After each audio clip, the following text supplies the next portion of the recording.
കമ്പനിയുടെ അടുത്ത സിനിമ തീരുമാനിക്കുന്നത് ഞാൻ വേറൊരു പ്രൊഡ്യൂസർക്ക് ചിലപ്പോൾ ചെയ്യാൻ സാധിക്കാത്ത സിനിമകളായിരിക്കാം.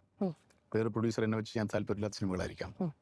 ഡെഫിനറ്റ് കമേഴ്ഷ്യൽ സക്സസ് നമുക്ക് പ്രൊഡിക്റ്റ് ചെയ്യാൻ പറ്റാത്ത സിനിമകളായിരിക്കാം. അതൊക്കെ ആയിരിക്കും നമ്മൾ എടുക്കുന്നത്. Otherwise even though commercial aspect ഉള്ള സിനിമ ആണെങ്കിലും അതിനൊരു പ്രത്യേകത വേണം. നമ്മളിപ്പോൾ റോഷാക്കായാലും ശരി, കണ്ണൂർ സ്ക്വാഡ് ആയാലും ശരി, നമ്മുടെ കമേഴ്ഷ്യൽ സിനിമകളാണ്.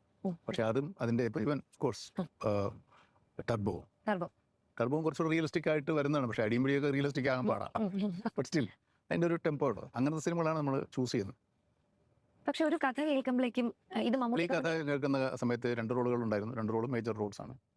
അത് ഏത് റോൾ ചൂസ് ചെയ്യണമെന്ന് ഞാൻ ആലോചിച്ചപ്പോൾ ഞാൻ ഈ കഥ കേട്ടപ്പോഴേ I will be on doing the other side, the other role.